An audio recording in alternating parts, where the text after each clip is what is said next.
तो अभी अपन अभी अपने टैबलेट्स का ख़त्म कर दिया है। तो अभी अपने टैबलेट्स का पूरा चैप्टर ख़त्म कर दिया है। Now we are coming on tablet coating. तो टैबलेट्स का ही एक्चुअली पार्ट है ये, पर वीडियो के टाइटल के अंदर मैं टैबलेट कोटिंग करके लिखूँगा। Types of coating: sugar coating, film coating and एंट्रिक coating. ठीक है, तो शुगर कोटिंग सबसे पहले करते हैं, that is SCP 6 step process. मतलब क्या कि जो पूरा शुगर कोटिंग है बेसिकली 6 स्टेप प्रोसेस में बनता है। Okay, this is a 6 step process. Application of sugar solution over tablet surfaces. ठीक है, देन बोलना है कि it mask the bitter unpleasant. ठीक है, अपने को पता है कि शुगर अगर लगाए तो अपने को mask, it is masking the bitter unpleasant nauseous taste of the medicament, मतलब पता ही है अपने को। अच्छा, नाउ सीक्वेंशियल प्रोसेस क्या बोलता है कि इसके बहुत सारे स्टेप्स हैं। ठीक है, तो एक एक करके देखते हैं अपन। सबसे पहला स्टेप है सीलिंग है। सीलिंग में क्या करते हैं अपन? Sealant that is shellac and zein. याद रखो अपना कौन सा सीलिंग अपन ने, सीलेंट्स कौन सा यूज़ किया अपन ने? Shellac and zein. ओके, अच्छा, now sealing is a process in which there is a prevention of moisture in the tablet core.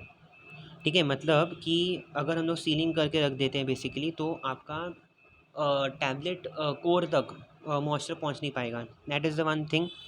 Okay, ये तो चलो ठीक है, that is not a problem at all. Shellac and zein. अच्छा, shellac का problem क्या है ना कि exceeds the D disintegration time जो होता है ना, बेसिकली शिलैक लगाने की वजह से क्या हो जाता है कि शिलैक का डिसइंटीग्रेशन टाइम, शिलैक लगाने की वजह से आपके टैबलेट का disintegration time will increase drastically, plus इसका डिसोल्यूशन प्रोफाइल भी ख़राब हो जाएगा।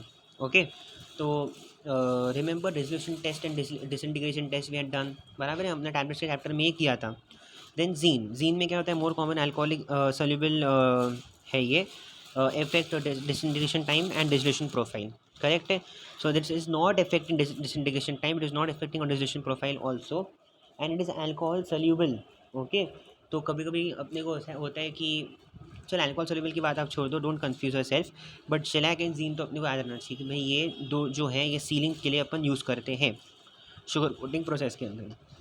नेक्स्ट इज़ योर सब कोटिंग। सब कोटिंग में अपन करते हैं रैपिड बिल्डअप इन टैबलेट वेट। ठीक है, इसमें अपना जब हम सब कोटिंग करते हैं तो रैपिड बिल्डअप हो जाता है, बेसिकली आपका टैबलेट का वेट काफ़ी ज़्यादा बढ़ जाता है। Around 50 to 100% of its weight is basically increase because of सब कोटिंग। देन अभी इसमें अपन क्या बोल सकते हैं, इसमें एग्जाम्पल क्या देना है? पहले अपन ने क्या एग्जाम्पल लिए थे इन सीलिंग में अपन एग्जाम्पल लेते हैं शेलैक एंड जीन। यहाँ पर अपने को एग्जाम्पल लेना है अकेशिया एंड जिलेटिन। ठीक है, अकेशिया एंड जिलेटिन। अच्छा, तो अकेशिया जिलेटिन अपन ने ले लिया, बराबर है। अभी सब कोटिंग जब हम करते हैं तो सब कोटिंग एक्चुअली में क्या होता है कि हम ये प्रोसेस कब तक कंटिन्यू करते हैं? जब तक आपका टैबलेट का एज जो है सफिशिएंटली कोट ना हो जाए and desired tablet thickness is obtained. Actually sub coating हम क्या कर रहे हैं ना, सब कोटिंग में अपन टैबलेट का बल्क साइज इंक्रीज कर रहे हैं in short, and we are trying to basically cover all the edges and obtain a required thickness.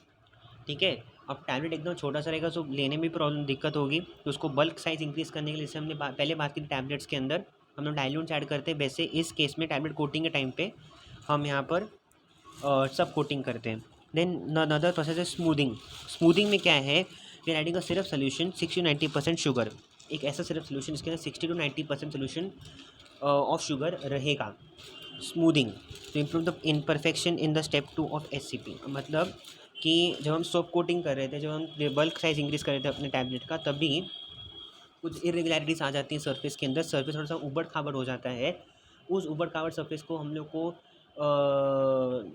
मतलब बोलते हैं ना उसको प्रिवेंट करने के लिए, या फिर जो भी इरेगुलरिटीज़ उसको निकालने के लिए हम लोग क्या कर सकते हैं? We can add what is called as your smoothing. ठीक है, तो स्मूदिंग में अपन कौन सा, अभी देखो स्मूदिंग में अपने को याद है, इस पर कोई एग्जाम लेने की जरूरत है नहीं, because we have what we are taking syrup solution. ऊपर अपन ने अकेशिया एंड जिलेटिन की बात की थी।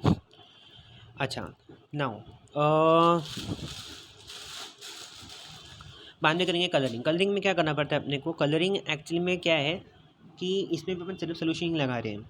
देखो, अब आयन ऑक्सीडेंट नाइट्रोजन डाइऑक्साइड, उसका मेन इंपॉर्टेंस क्या कलरिंग का? प्रोडक्ट आइडेंटिफिकेशन, कि भाई हम लोग किसी एक टैबलेट को दूसरे टैबलेट से अगर हमको आइडेंटिफाई करना है कि एक पैरासीटामोल टैबलेट है और एक दूसरा हमारा एक एस्पिरिन टैबलेट है, तो we can differentiate between these two tablets. Okay, because ज़्यादा करके पैरासीटामोल टैबलेट जो आपकी आती है वो वाइट कलर की ही आती है, तो in this way you can सोच सकते हो कि हाँ भाई तो पैरासीटामोल ही होगा। अच्छा, तो प्रोडक्ट आइडेंटिफिकेशन के लिए इसको यूज़ कर सकते हैं। एन ऑक्साइड टाइटेनियम डाइऑक्साइड हम लोग पहले से पढ़ते हुए आ रहे हैं कि an oxide titanium dioxide is used. अच्छा, सिरप सोल्यूशन अपन अप्लाई करते हैं, ठीक है। अच्छा, नाउ देखो इसमें उन्होंने बेसिकली सब कोटिंग के अंदर उन्होंने मतलब सिनेरियोज बताए कि सब कोटिंग के टाइम पे, ठीक है, ये सब करते वक्त प्रोसेस अगर आपका जो टैबलेट का पार्टिकल है, टैबलेट का जो ग्रैन्यूल है, अगर वो इंटैक्ट है तो अच्छे से आपका प्रोसेस सब हो जाएगा। इफ़ एट ऑल आपका टैबलेट का जो ग्रैन्यूल है वो टूट जाता है सब कोटिंग के टाइम पे, तो स्मूदनिंग बराबर नहीं हो पाएगी, ठीक है, स्मूथिंग बराबर नहीं हो पाएगी and then it will lead to mottling. Mottling हम पहले भी देख चुके हैं टैबलेट डिफेक्ट्स के अंदर, ठीक है। This is very very important item to see. Then we come down to polishing, shine to the tablet. So in this way giving the shine to tablet, polishing कर रहे हैं अपन, वैक्स से solution डाल रहे हैं। फॉर एग्जाम्पल हमने कौन से एग्जाम्पल है, बीस वैक्स एंड कार्बोनोबा वैक्स। कौन से वैक्स सोल्यूशन डाल रहे हैं अपन, bees wax and carnauba wax. Printing is optional, okay. So ऐसा कुछ प्रॉब्लम तो वैसे नहीं है, but printing should happen only after polishing has happen, ठीक है।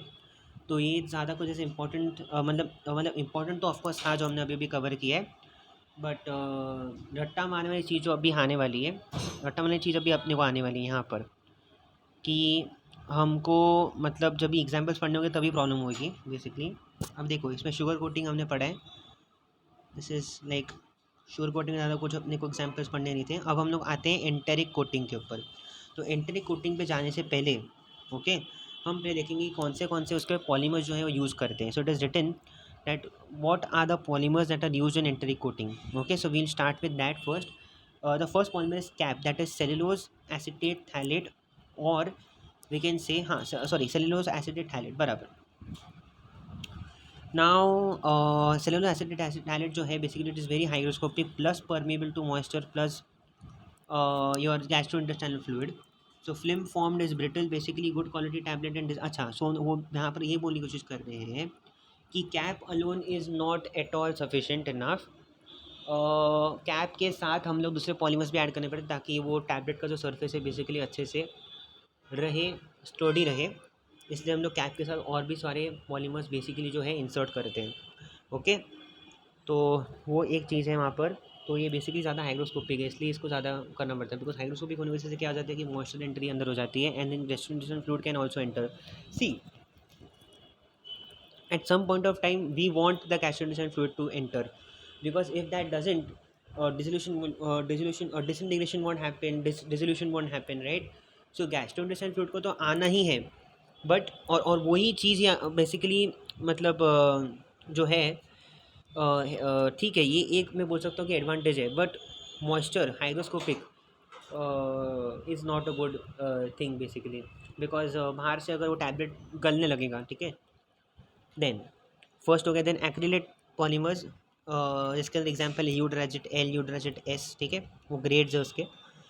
Now it is the most preferred in enteric coating, soluble to intestinal fluids. So again very very good, soluble to intestinal fluids. पहले वाला भी soluble था intestinal fluid के साथ, और ये भी इंटेस्टाइनल फ्लूइड के साथ बहुत ज़्यादा सोल्यूबल है, बट पहले वाली प्रॉब्लम इतनी ये थी बेसिकली कि मॉइस्चर के साथ भी परमेबल था, इसलिए वो प्रॉब्लमेटिक था, and that is why we need to add some more polymers to CAP in order to make it stable.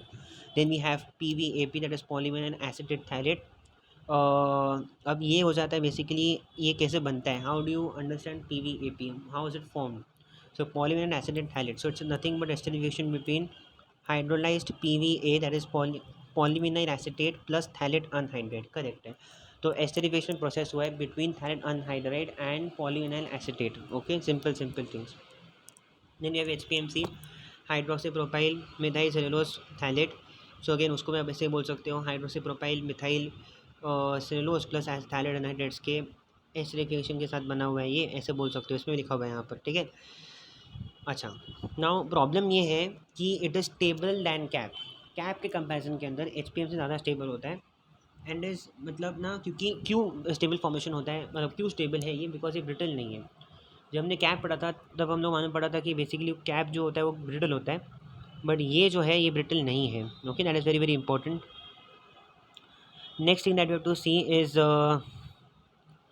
ठीक है, तो हमने बहुत सारे जो है कवर कर लिए हैं हमारे polymers. Total there are 4 types of polymers. First is CAP, cellulose acetate phthalate, which is a brittle, which forms a brittle layer basically around the tablet and also एक और चीज़ हम लोग याद रखनी पड़ती है कि it is basically very much permeable to your gastrointestinal fluid is a very good thing, but it is also hygroscopic and it is forming a brittle layer, which is also a problem for the tablet. So that is why it is mixed with other polymers so that we can make it more stable. Then we have acrylate polymers. ठीक है, acrylate polymers जिसके अंदर अपन यूट्राइजेट L यूट्राइजेट S की बात करते हैं, तो उसके अंदर हम लोग बोलते हैं कि basically is the most preferred, और ये भी सल्यूबल है हमारे इंटेस्टाइनल फ्लूइड के अंदर. Then the other one is your PVAP, that is polyvinyl acetate phthalate. Okay, किसकी भी इसमें स्पेसिफिकेशन हुआ है आपको याद रखना है. And how is PVAP formed. अच्छा, पीवी का, हाँ, वो पीवी का स्टेबिलिशन याद रखना है. SPMC का आपको याद रखना है hydroxy methyl cellulose, hydroxy propyl methyl cellulose जो आपके पास है HPMC थैलेट. और ये आपको बोलना पड़ेगा कि it is better than cap basically because ये ब्रिटल फिल्म फॉर्म का भी नहीं करता. Now types of enteric layer systems, 1 layer system, 2 layer system. 1 layer system का मतलब ये है कि फर्स्ट कोट है बेसिकली आपका इंटरिक कोटिंग लेयर का. जो coating solution is applied in 1 homogeneous layer, basically जो आपका कोटिंग सोल्यूशन जो है वो एक ही होमोजेनियस लेयर के अंदर अपन ने अप्लाई किया हुआ है, इसको हम लोग बोलते हैं 1 लेयर सिस्टम. और 2 लेयर सिस्टम का ये मतलब होता है कि produces tablets of high aesthetic appeal. मतलब क्या है कि फर्स्ट लेयर जो रहेगा बेसिकली आपका इंटरी कोटिंग रहेगा, और सेकंड लेयर जो रहेगा आपका कलर कोट रहेगा. तो मतलब इंटरी कोट के ऊपर अपने कलर कोट डाल दिया, that is the main important thing. So मतलब 2 लेयर सिस्टम का वो मतलब होता है. Then we go to enteric film forming. तो एंट्रिक फिल्म फॉर्मिंग में क्या क्या स्टैंडर्ड कोटिंग पैन आपको याद रखना है. Basically that's standard coating pan, इसके अंदर अपने सारे टैबलेट्स प्लेस किए हुए हैं और फिर आप अपना कोटिंग सोल्यूशन ऐड करोगे इसके अंदर. सिंपल सी बात है, ठीक है. बाकी एप्लीकेशंस क्या है इसके, अल्सर्स के लिए अपन इसको यूज़ कर सकते हैं, IBD के लिए यूज़ कर सकते हैं, इंटेस्टाइनल बाउल डिजीज़ जो आपका आता है. देन क्रोन्स डिजीज़ के लिए अपन यूज़ कर सकते हैं इसको, करेक्ट है. So basically Crohn's disease, IBD, ulcers to intestine, इसके अंदर अपन बेसिकली यूज़ कर सकते हैं, ठीक है. Very very important. ओके, याद रखना है आपको किसके अंदर इसका यूज़ है. सो पॉलीमर्स आपने याद कर लिए और इसका प्रोसेस क्या है, इंडायरेक्ट फिल्म फॉर्मिंग को भी अपन याद कर लिया. Now we have to focus upon our last coating this thing, coating step, that is film forming coating. तो फिल्म कोटिंग में कैसा होता है बेसिकली, सबसे पहले हम लोग पॉलीमर्स के बारे में थोड़ा सा बात करेंगे. पॉलीमर्स के बाद में we will go on the other things, but सबसे पहले अपन एक second, choice of solvent polymer solution, हाँ ठीक है, डजंट मैटर. तो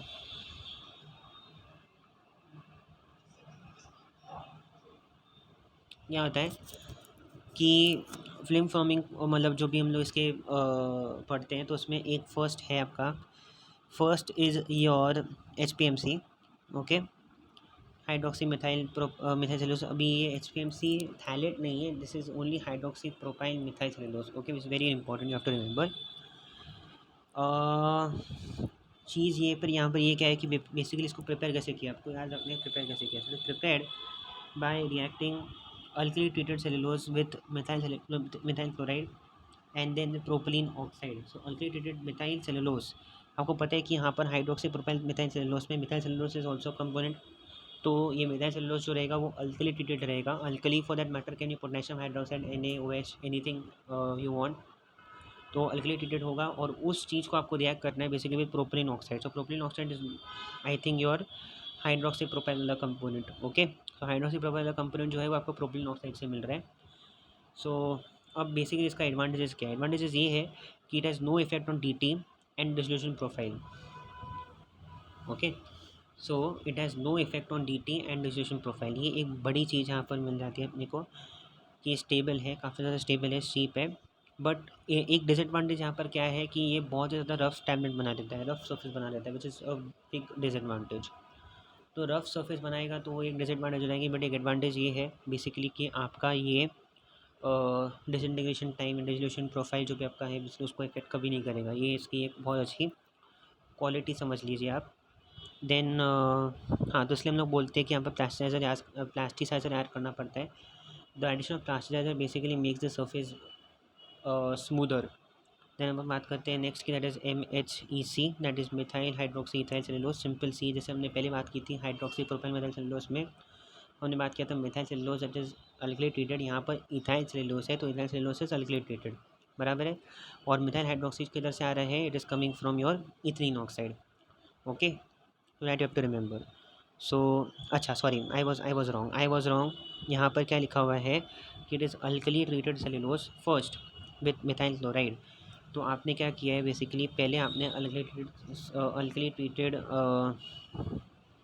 सेल्यूलोज को मिथाइल क्लोराइड ट्रीटमेंट दी है, ठीक है। एक सेकेंड, हाँ मैंने यहाँ पर भी एक गड़बड़ की एचपीएमसी के टाइम पे कि उसको बनाते कैसे हम लोग, we are actually making it like this alkali cellulose with methyl chloride.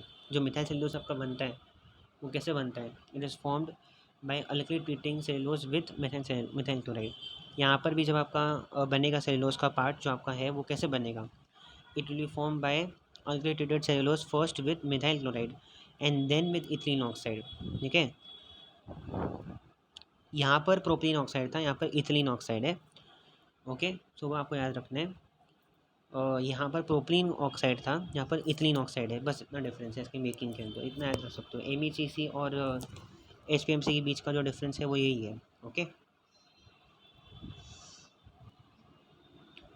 Then एमईसीसी हो गया। अब एमईसीसी की प्रॉब्लम ये है कि it is available in various, हाँ वो प्रॉब्लम नहीं है ऑफकोर्स, बट एक प्रॉब्लम यहाँ पर एमईसीसी की ये है कि बेसिकली ये रिस्ट्रिक्टेड सोल्यूबिलिटी है। आपको पता होगा जब हम कोटिंग सोल्यूशंस बनाते हैं तो it is not only MHEC जो आप डाल रहे हो, या it is not only HPMC that you are putting, basically it is a combination of solvents. Okay, so आप उसके साथ एक और सॉल्वेंट डालने वाले हो तो उस सॉल्वेंट के अंदर ये सोल्यूबल होना चाहिए, तभी जाकर आपका कोट बराबर फॉर्म होगा, करेक्ट। तो एमएचईसी की एक ये प्रॉब्लम है कि रिस्ट्रिक्टेड सोल्यूबिलिटी होती है इसकी, ये सब सॉल्वेंट्स के अंदर सोल्यूबल नहीं होता, ये इसकी बड़ी प्रॉब्लम है। Then we have a second thing that is ethyl cellulose. Ethyl cellulose का प्रॉब्लम ये है कि it is insoluble in water and GIF. Water में इनसॉल्युबल होना भी एक प्रॉब्लम हो सकती है, बिकॉज अंदर तो एक्व सोल्यूशंस हैं, आपके बॉडी के अंदर एक्व सोल्यूशंस एक्व फ्लूइड्स होंगे, तो उसमें then it will create a problem. And GIF के अंदर तो ऑफकोर्स सोल्यूबल होना ही चाहिए था इसको, लेकिन ये इनसॉल्युबल है। सो या, and it is and it is how is it formed, it is formed by ethyl chloride with cellulose dissolved in NaOH, simple. ये तो डायरेक्टली इथाइल सेल्यूलोज ही था सिर्फ। तो यहाँ पर इथाइल क्लोराइड को यहाँ पर मैंने क्या किया है, उसको रिएक्ट करवाया है with cellulose dissolve in NaOH। Okay, जैसे हमने ऊपर जैसे बात की थी वैसे यहाँ पर अपने बात करनी है, ठीक है। ठीक है, तो अगर आपको जो पूछेगा कि एमएचईसी के फॉर्मेशन में और एसपीएमसी फॉर्मेशन में क्या डिफरेंस है, जो एसपीएमसी में कैसे बनाते हैं अपन, methyl chloride treated with alkali treated cellulose and then it is reacted with a propylene oxide. जब हम एम की बात करते हो तो it is methyl chloride treated with methyl chloride reacted with your alkali treated cellulose and then reacted with ethylene oxide. और ethyl cellulose का तो ईजी है सबसे ज़्यादा, ठीक है। हमने क्या क्या चीज़ें पढ़ी थी एचपीएमसी के अंदर, that it is basically forming good quality flames and then you no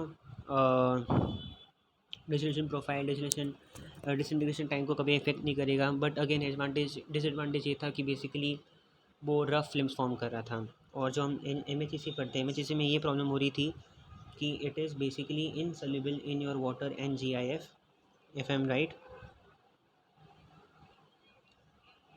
no, मैंने एक रॉन्ग बोला, सॉरी।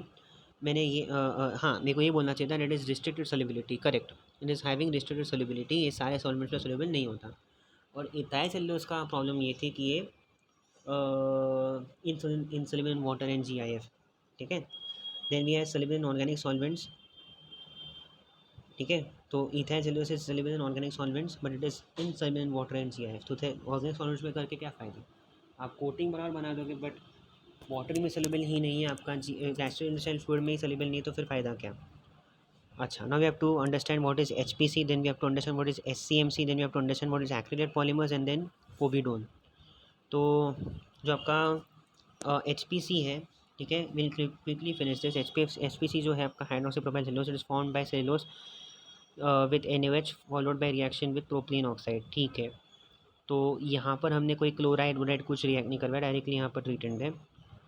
तो यहाँ पर एच पी सी का प्रॉब्लम ये है कि स्टैकी फिल्म्स फॉर्म करते हैं and it is water soluble below 40 degree Celsius.